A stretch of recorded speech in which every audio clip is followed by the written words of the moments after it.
अध्यक्ष महोदय, आज बैठ जाएं। कई विभागों आपकी बात प्रोसीडिंग में नहीं जा रही। आपकी बात प्रोसीडिंग में नहीं जा रही, कृपया बैठ जाएं। मनोज बाबू, राजस्व एवं भूमि सुधार विभाग के कृपया बैठ अनुदान जाएं। मांग अनिता जी, पर इस कटौती अनिता जी, प्रस्ताव आपका पे समय समाप्त हो चुका है, चर्चा बैठ के लिए जाएं। खड़े हैं। राजस्व विभाग में इन्हें बोलना था, राजस्व विभाग को छूकर ये सीधे खेल विभाग की तरफ में चली गई। भाई खेल राजस्व विभाग क्या महत्वपूर्ण नहीं है? इतना बड़ा राजस्व महाअभियान सरकार के द्वारा चलाया जा रहा है, क्या इस पे सार्थक चर्चा नहीं होनी चाहिए कि जो ये राजस्व महाअभियान चल रहा है जिला स्तर पे, उसको लगातार किया जाए और इससे जनता को काफी खुशी है, जनता को काफी राहत मिल रही है। समय समाप्त हुआ।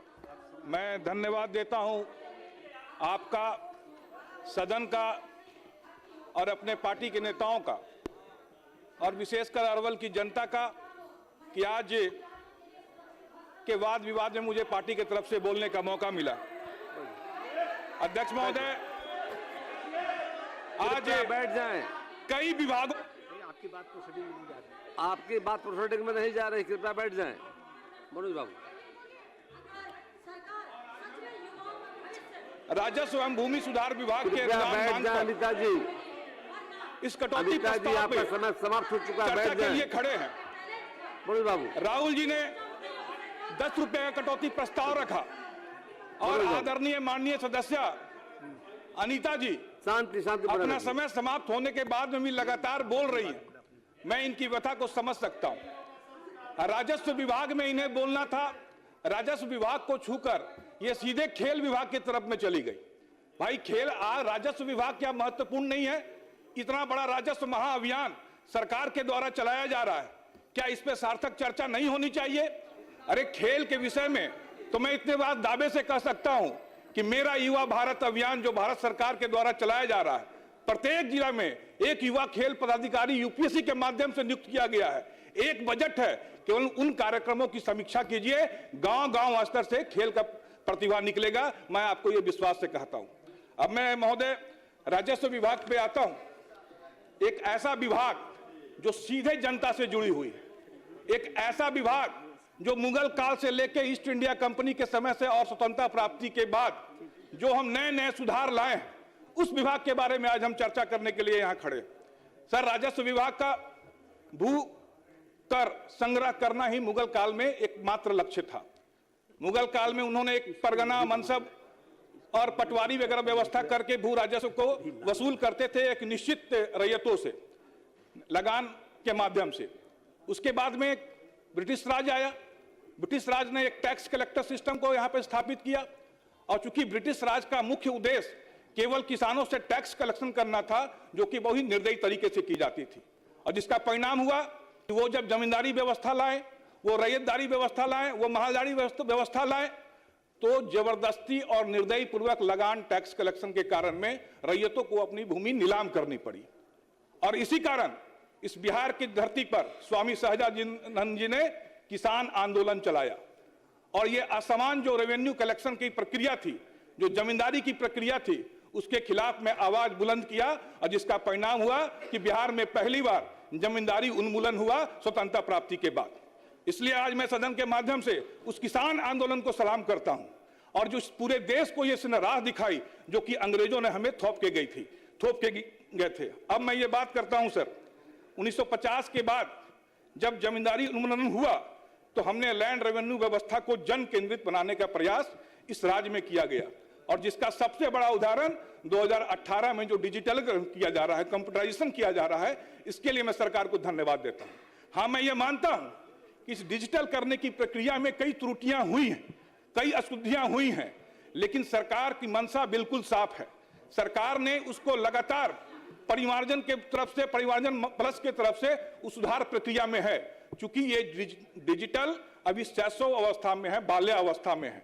100 साल के बाद भूमि सर्वे के जो कागजात को हम दुरुस्त करने के लिए बैठे हैं। अंग्रेजों के समय में आज के 100 साल हो गए सर।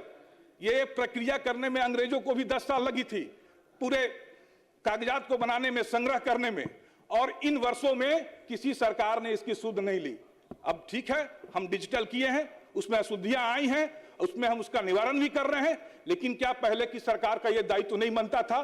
ठीक है, हम भी 20 साल रहे, आप भी 15 साल रहे, इसके पहले कांग्रेस रही, लगातार कांग्रेस रही।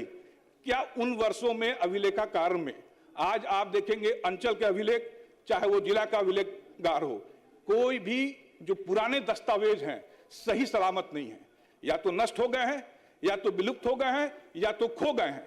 और भूस्वामियों के पास में भी जो अभिलेख हैं, जो कागजात है, वो भी अच्छे तरीके से नहीं है। अब जिसका परिणाम ये हो रहा है कि जब हम डिजिटल में, जब हमने 2018 में सभी अभिलेखों को डिजिटल किया तो कई त्रुटियां हैं, हम त्रुटि को सुधार करने जा रहे हैं, तो कागजात नहीं होने के कारण वो रिजेक्ट भी हो रहे हैं, हमारे रैयतों में असंतोष भी आ रहा है। लेकिन सरकार की मंशा बिल्कुल साफ है। अब जो ऑनलाइन दाखिल खारिज कर रहे हैं, इसमें हम लोगों ने समय अवधि भी फिक्सित कर दी। सरकार ने बोला 35 दिन, और अगर विवादित मामला है तो अधिकतम 73 कार्य दिवस में इसको स्वीकृत या अस्वीकृत किया जाए। और मैं तो माननीय मंत्री जी को देख रहा हूं कि ये लगातार राजस्व महाअभियान में जो आवेदन आ रहे हैं, जो आवेदन लंबित हैं, सभी को पारदर्शी तरीके से उसका निपटारा कर रहे हैं। जिसका एक उदाहरण हाल में ही पूर्णिया में एक मुस्लिम महिला ने डिस्ट्रिक्ट मजिस्ट्रेट के ऑफिस के सामने वीडियो पे उसने बोला, और ये वीडियो मुझे लगता है कि माननीय मंत्री जी को सभी सदस्यों को उपलब्ध कराया जाना चाहिए। उसने कहा कि इस राजस्व महाअभियान से जो सुनवाई हुई, जो उनको वर्षों से भटक रही थी, उसका उनको त्वरित न्याय मिला। तो मैं इसलिए माननीय मंत्री जी को धन्यवाद देना चाहूंगा, विभाग को धन्यवाद देना चाहूंगा कि जो ये राजस्व महाअभियान चल रहा है जिला स्तर पे, उसको लगातार किया जाए, और इससे जनता को काफी खुशी है, जनता को काफी राहत मिल रही है। महोदय, अब जो सबसे अधिक हमको समस्या आ रही है राजस्व रिकॉर्ड को रखने में, राजस्व रिकॉर्ड को रखने में जो समस्या आ रही है, इसमें है राजस्व कागजात है, जमाबंदी पंजी है, खतियान नक्शा है, चालू खतियान है। लेकिन अगर इन जमाबंदियों को पुनर्गठित कर विधिक ऑनलाइन जल्दी से नहीं किया गया तो समस्याएं और आगे आ सकती है। इसलिए मैं आग्रह है, एक के बिहार का नागरिक होने के नाते भी एक आग्रह है कि इसको विधिवत और जल्दी इस कार्यों में लाया जाए। अब भूमि स्वामी पत्र प्रमाण पत्र में भी जो विसंगतियां आती हैं, वो इसी डिजिटल कारण से ही आ रही हैं। तो सारा का सारा जो जोर होना चाहिए हम लोग का परिमार्जन पे होना चाहिए। और परिमार्जन पे क्या हो रहा है? परिमार्जन पे, इस पोर्टल पे जो हम आम जनों को जो लाभ दिला रहे हैं, इसमें जो मूल समस्या है सभी जमाबंदियों को परिमार्जित करने की। अब जो दस्तावेज उपलब्ध हैं, एक तो अंचल के पास में दस्तावेज होने चाहिए थे या जिला में होने चाहिए थे, अब दस्तावेज भूस्वामी को उपलब्ध कराना पड़ रहा है, जिसके कारण जो विसंगतियां आ रही है। और मैं अधिक से बोलता हूं कि भूमि पुनर्वास और पुनर्व्यवस्था, ये विस्थापित परिवारों के लिए जो विभाग कर रही है, एक ये लोक कल्याणकारी योजना है, और इसमें जो क्षतिपूर्ति का भुगतान जो सरकार कर रही है, उसके लिए मैं सरकार का धन्यवाद देता हूं। अब जो भूमि मापी हो रही है, भूमि मापी में भी जो जो व्यवस्था लाई गई है, इसका भी लाभ जनता को सीधे तौर पर कम समय में मिल रहा है। अब जनता परेशान नहीं है अपना भूमि मापी करवाने के लिए। लेकिन एक साथ साथ में हम ये भी कहते हैं सर कि जो राजस्व महाअभियान चल रहा है, राजस्व महाअभियान में जो स्पेशल ड्राइव लिया जा रहा है, इससे जनता, मैं सर्वत्र घूमता हूं, सर्वत्र जनता से जब राय एकत्रित करता हूं, तो इस राजस्व अभियान से जो वर्तमान की सरकार है, जनता काफी खुश है। हाँ, राजस्व कर्मचारियों में, राजस्व अधिकारियों में कुछ असंतोष आई थी, जिसका परिणाम हमने देखा कि हमारे सीओ सभी हड़ताल पे गए, 3-4 दिन के हड़ताल पे गए। माननीय मंत्री जी के आश्वासन से उनसे वार्ता करके उनको वापस हड़ताल से काम में वापस लाया गया। लेकिन अभी के दिनों में कर्मचारी हड़ताल पे चले गए हैं। अब ये कर्मचारी चुनाव के पहले भी हड़ताल पे गए थे। अब इनका मांग है कि हमारा वेतनमान बढ़ाया जाए। तो इन समस्याओं पे भी सरकार को देखने की जरूरत है कि क्या अगर उनके वेतन को बढ़ाए जाने की आवश्यकता है, क्योंकि जो रिक्त पद हैं, जो हमारे यहाँ जितने रिक्त पद हैं, उनकी अगर इन रिक्त पदों पर जो हमारे लगभग जो राजस्व कर्मचारी हैं सर, उनका रिक्त पद 8000 से ऊपर, जो अमीन है उनका पद, जो रिक्त पद है वो 1300 से ऊपर है। इस तरह से अगर रिक्त पदों को भी भर्ती कर ली जाए जल्दी से, तो मैं समझता हूं कि समाज के अंदर और सरकार के अंदर दोनों में काम करने की जो व्याख्या हम लोग करना चाहते हैं, उसको और स्पष्ट तरीके से कर पाएंगे। अब मैं सरकार का ध्यान कुछ खास बातों पे आकर्षित करना चाहता हूं बकास्त भूमि का लगान निर्धारण को लेकर। अब क्या है कि रैयतीकरण पे जनता में भ्रम की स्थिति है। विभाग के स्पष्ट निर्देश के बाद भी मैंने राजस्व कर्मी और पदाधिकारियों के बारे में बात की, उनको भी व्याख्या करना चाहिए कि इस बारे में जनता के बीच में क्या व्याख्या करें, उनको स्पष्ट करना चाहिए। और दूसरा जो सबसे महत्वपूर्ण है सर, गैर मंजूर मालिक भूमि के संबंध में अब सरकार और विभाग के द्वारा समय समय पर स्पष्ट आदेश निर्गत किया गया है। जमींदारी उल्लंघन के पूर्व भी जमींदारों द्वारा गैर मंजूर मालिक भूमि की जमींदारी हुक्मनामा, रिटर्न एंड कंपनसेशन के माध्यम से सुयोग श्रेणी के रैयतों को कृषि कार्य और अन्य प्रयोजन हेतु भूमि की बंदोबस्ती की गई है। जो जमींदारी उन्मूलन के बाद भी गैर मंजूर मालिक भूमि की बंदोबस्ती बिहार सरकार द्वारा आज तक सुयोग श्रेणियों के बीच में किया जा रहा है, परंतु अंचल कार्यालय में जमींदारी उन्मूलन के बाद एवं पूर्व के वर्षों का रैयत के साथ की गई पुराने बंदोबस्ती का अभिलेख और पंजी उपलब्ध नहीं है। अब अधिकांश पंजियों और बंदोबस्ती अभिलेख अंचल के पास सही रखरखाव नहीं होने के कारण या तो नष्ट हो गए हैं या गायब हो गए हैं। मात्र रैयतों के पास उस भूमि से संबंधित कुछ पुराना रसीद है और रैयत के पास बंदोबस्ती परवाना अपरिहार्य कारणवश खो गए। भूधारीगण करीब 50 वर्षों से अधिक समय से भूमि पर जोत कोड़ आबाद कर रहे हैं, उस भूमि को आबाद कर रहे हैं और गरीब लोगों का वही एकमात्र जीविकोपार्जन का साधन बचा है। और जब भूधारी द्वारा अंचल कार्यालय में या सर्वे में उस भूमि का ऑनलाइन अपने नाम करने हेतु परिवाजन प्लस पोर्टल पर आवेदन दिया जाता है तो सर्वे कर्मी पदाधिकारी द्वारा उससे हुकूमत और बंदोबस्ती परवाना की मांग की जाती है। नियमतः अंचल कार्यालय एवं जिला अभिलेखागार में इसे संरक्षित होना चाहिए था। इसके पहले ही मैं कई बार इस बात को जिक्र कर चुका हूं, परंतु अंचल कार्यालय में एवं जिला अभिलेखागार में बंदोबस्ती से संबंधित कागजात, पूरे रिटर्न, हुकुमनामा, कंपनसेशन केस तथा बंदोबस्ती परवाना एवं रिकॉर्ड खतियान उपलब्ध नहीं है। इस स्थिति में रैयत अपने भूमि के बंदोबस्ती से संबंधित कागजातों का नकल और सत्यापित प्रति उपलब्ध नहीं करा पाते हैं। फलतः अंचल में हो या सर्वे में हो, उनकी दावों को खारिज कर भूमि को बिहार सरकार के नाम पे दर्ज कर दिया जाता है, जिससे रैयतों में असंतोष है। इस बात को भी संज्ञान में लेने की जरूरत है। अब मैं ये कहना चाहूंगा कि माननीय नीतीश कुमार जी ने पिछले कई वर्षों से जो भूमि सर्वे का अभियान चलाया है और बार बार संबंधित अधिकारियों से भी उन्होंने आग्रह किया कि ये मेरा सबसे महत्वाकांक्षी योजना है और बिल्कुल बहुत बड़ा साहसिक निर्णय है महोदय। इतना बड़ा साहसिक निर्णय राजस्व विभाग का, माननीय उप मुख्यमंत्री का, माननीय मुख्यमंत्री का, कि हम वो काम हाथ में लिए हैं जिसमें हमें मालूम है कि हमारा हाथ भी जल सकता है, क्योंकि 100 साल के रिकॉर्ड को दुरुस्त करना एक कोई मतलब आम बात नहीं है। और इसके लिए हम लोगों ने विशेष सर्वे अमीनों को भी कॉन्ट्रैक्ट पे लिया, गांव-गांव में शिविर लगवाया। अब जो विसंगतियां आ रही है उस विसंगतियां को दूर करने का भी प्रयास किया जा रहा है।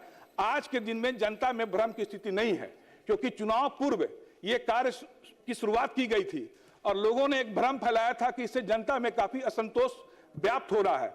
लेकिन चुनाव के नतीजे बताते हैं कि जनता को पूर्ण विश्वास है कि जो ये सर्वे अभियान चलाया जा रहा है, जो जमीन की मापी करवाई जा रही है, और तो और जमीन की मापी तो हम सैटेलाइट से करवा चुके, सारा ग्राम का नक्शा सैटेलाइट से मैपिंग हो गया, मेड़ बना दिए गए। अब उसमें जाके उसमें प्लॉटीकरण करना है, उसमें नंबर दर्ज करना है। लेकिन अब ये जो विशेष सर्वे अभियान चल रहा है, और ये अनवरत पहले इसकी एक समय सीमा तय की गई थी, लेकिन किसानों में भय व्याप्त हुआ तो किसानों ने कहा कि इसकी समय सीमा और बढ़ाई जाए, उसके आगे भी समय सीमा बढ़ाया गया। अब ये लगातार निरंतर ये प्रक्रिया चालू है। माननीय मंत्री जी का भी आश्वासन है और जनता आश्वस्त भी है, जनता आश्वस्त भी है कि जो ये विशेष सर्वे का काम कर रहा है ये मेरी सारी परेशानियों का एक हल निकालेगा। और हम उस रास्ते की ओर बढ़ चले हैं, क्योंकि कई बार जो हुआ है पारिवारिक बंटवारा हुआ है, वंशावली पूर्णतः स्पष्ट नहीं है। पारिवारिक बंटवारा के बाद में हम लोगों ने मौखिक तौर पे खेतों का बंटवारा कर लिया और 50-100 वर्षों से उसी खेत पे हम आबाद हैं। अब ये सब त्रुटियों होने के कारण जो आज ये सर्वे आज की वक्त की जरूरत थी, इसे हो जाना चाहिए था सर आज के 50 साल पहले। लेकिन माननीय नीतीश कुमार जी ने, माननीय विजय सिन्हा जी के नेतृत्व में विभाग जो साहसिक निर्णय के साथ में इस सर्वे अभियान को आगे बढ़ा रही है, उसके लिए सदन के माध्यम से मैं विभाग को और माननीय मुख्यमंत्री जी को धन्यवाद कहना चाहूंगा। अध्यक्ष महोदय, ये खेल विभाग के बारे में कुछ बातें आई थी, मैं खेल विभाग के बारे में भी बात करना चाहता हूं। क्या है कि हमारी 14 करोड़ की आबादी है। 14 करोड़ की आबादी में हमारे लगभग 60% युवा हैं और 60% युवा में उसका 50% ऐसे युवा हैं जिसमें किसी न किसी खेल में खेलने की क्षमता है और संभावना है। अब हम उन टैलेंट हंट, मैं कहता हूं कि हमें टैलेंट हंट करना है और ये टैलेंट हंट को खोजना है हमारे गांव में, हमारे खलियानों में, हमारे खेतों में, हमारे गांव की गलियों में, हमारे शहरों में। एक से एक हमारे प्रतियोगी खेलों में सफल होने वाले बच्चे हैं। अब मेरा भारत अभियान, मैंने काफी नजदीक से इसको देखा है सर। मेरा भारत अभियान में ऐसे बच्चों की तलाश की जा रही है। गांव स्तर पे, अंचल स्तर पे टूर्नामेंट कराए जा रहे हैं, फिर अंचल स्तर पे जो टूर्नामेंट को डिस्ट्रिक्ट स्तर पे टूर्नामेंट कराए जा रहे हैं। अनीता जी बोल रही थी कि स्टेडियम की बात नहीं हो रही है। 2010 के बाद में ही नीतीश कुमार जी ने प्रत्येक प्रखंड में एक स्टेडियम खोलने की घोषणा की थी और अधिकांश प्रखंडों में स्टेडियम बन भी चुका है। तो ये इस कार्य के लिए जो सरकार कार्य कर रही है, ये सभी को देखना होगा, विपक्ष के सदस्यों को विशेष तौर पे समझना होगा। और कटौती प्रस्ताव लाए हैं, अच्छी बात है। अगर कटौती प्रस्ताव नहीं लाते तो ये वाद विवाद ही नहीं होता। तो मैं तो ये कहूंगा कि आप पूरे प्रस्ताव में पूरे वाद विवाद को सुने, माननीय मंत्री जी का उत्तर भी सुने और इसलिए भी सुने कि माननीय मंत्री जी के द्वारा जो अभियान चलाया जा रहा है वो एक सफलतम अभियान है, जनता के प्रति लोकप्रिय अभियान है। इसलिए विपक्ष को भी माननीय मंत्री जी का पूरा भाषण सुनना चाहिए और उसके बाद इस प्रस्ताव को पारित कर देना चाहिए सर्वसम्मति से। और इसी के साथ में मैं अपनी बातों को समाप्त करना चाहूंगा। बहुत बहुत धन्यवाद।